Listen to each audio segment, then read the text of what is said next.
Have you ever walked away from a conversation feeling like you've been turned inside out, like nothing bad was said, but you're left with a strange heaviness and self-doubt? If yes, you might have encountered emotional manipulation. Hi, this is Soul Alchemy, a channel that doesn't heal, but it does make things feel lighter. Today, we're talking about emotional manipulators, not the kind who ask for just one more piece of cake, but the ones who twist you around so well, you end up handing them the cake and your boundaries. Here, we break down the complexities of relationships, learn to understand ourselves, and build strong personal boundaries. Today, we'll explore toxic relationships, how to recognize manipulation, and how to say no without guilt. If protecting your energy and peace of mind matters to you, this video is for you. Get comfortable. It's going to be honest, practical, and fluff-free. Emotional manipulation is when someone influences your feelings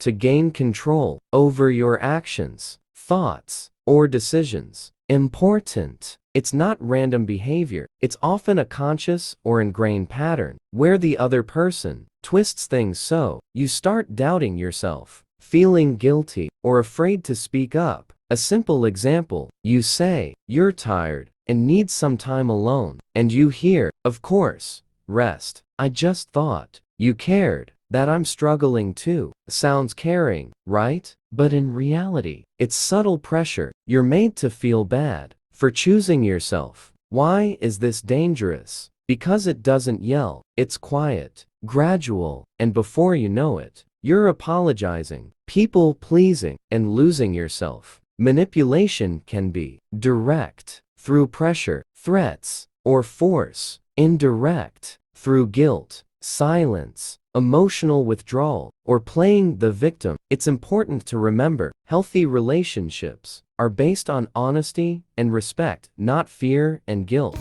If you often walk away from conversations, feeling uneasy, blaming yourself, or full of doubt, that's a red flag. Manipulators aren't always dramatic villains from movies. Sometimes, it's the sweet friend who gets upset when you're busy, or the boyfriend who says, "You're just too sensitive." You feel like saying, "Sorry, that my feelings are getting in the way of you using me." Manipulators can be close ones, partners, co-workers, anyone trying to control you without taking responsibility. Here are the main signs that you're dealing with a manipulator. 1.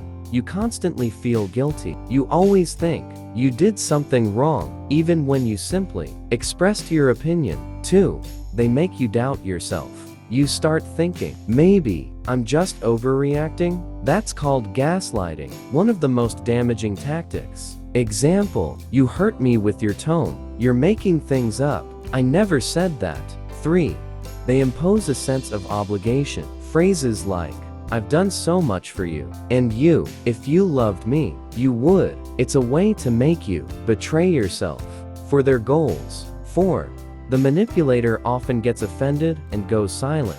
They don't say, "What's wrong?" but wait for you to figure it out and apologize. That's also a form of control. 5. Sudden mood swings. Today, affection and care. Tomorrow, coldness and silence. You're left confused and trying harder. That's called emotional whiplash. Remember this. If you always feel drained, tense, or full of self-doubt after interacting with someone that's not normal, it's likely manipulation, not love or care. It's not always easy to admit that a relationship has become toxic, especially when it's someone you love or feel attached to. Here are some signs to help you recognize it. 1.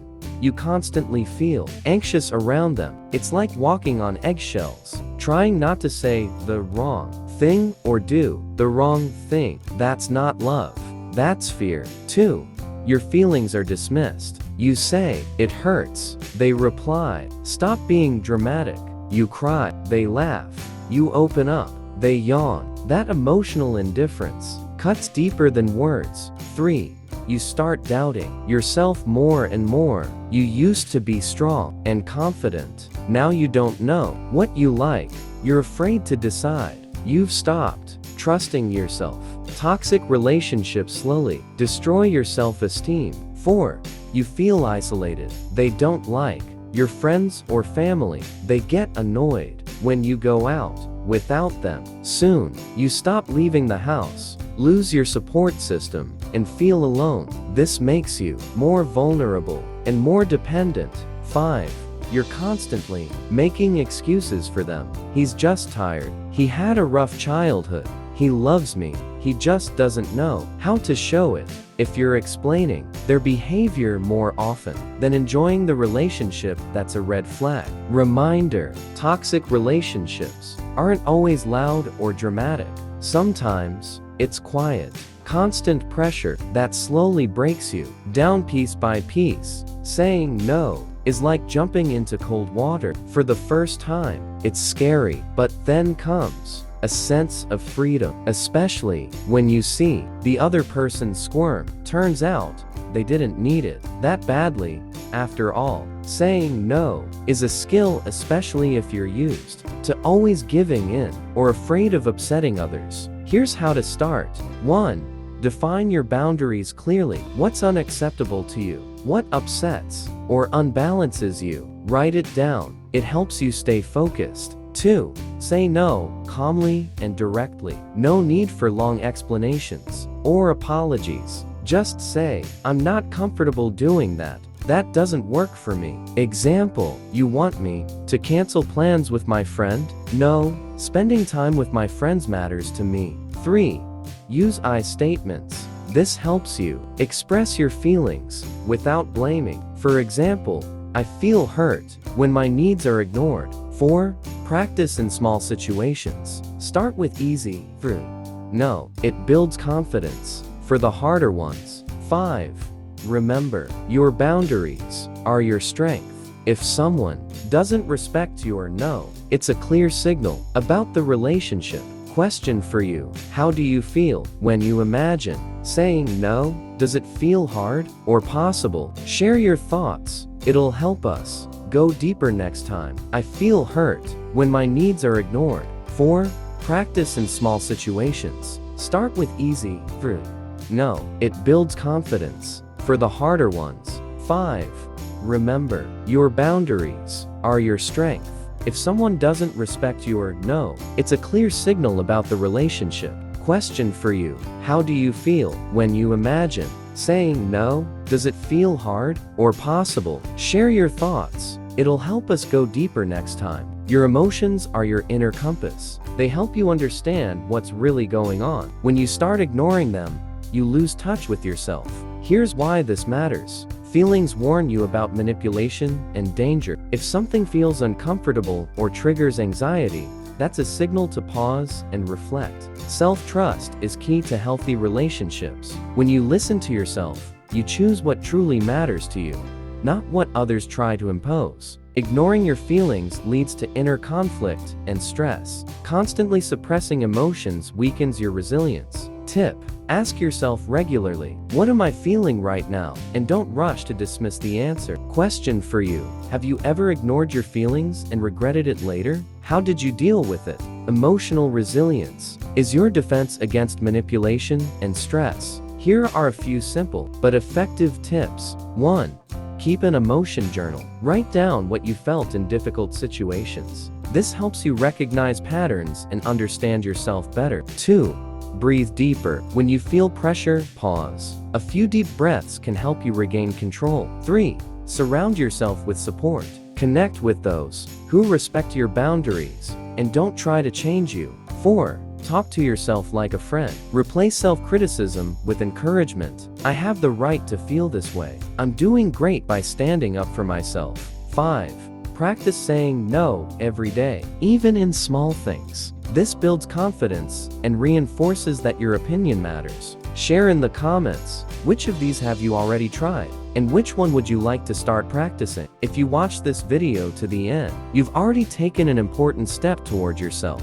You've learned what emotional manipulation is, how it shows up, and why it can be subtle but destructive. We talked about how to recognize toxic relationships, how to say no without guilt, and how to strengthen your boundaries. And you've received practical tips to help you feel more confident and at peace. And yes, if you feel like dropping everything and escaping to Tibet right now, you're not alone. I've been there too, but trust me, you can get closer to yourself without meeting a Yeti. Remember, you have the right to be respected. You don't owe anyone people pleasing. You deserve healthy and honest relationships. Tell me in the comments, what part of this video resonated with you the most? Have you ever dealt with a manipulator? If this video helped you, give it a like. It helps others discover it too. Subscribe to the Soul Alchemy channel so you don't miss future videos. We talk about important things in a simple way. And share this video with a friend. She might need it right now. Ready to move forward? In the next video, we'll talk about how to heal after toxic relationships. Subscribe so you don't miss it.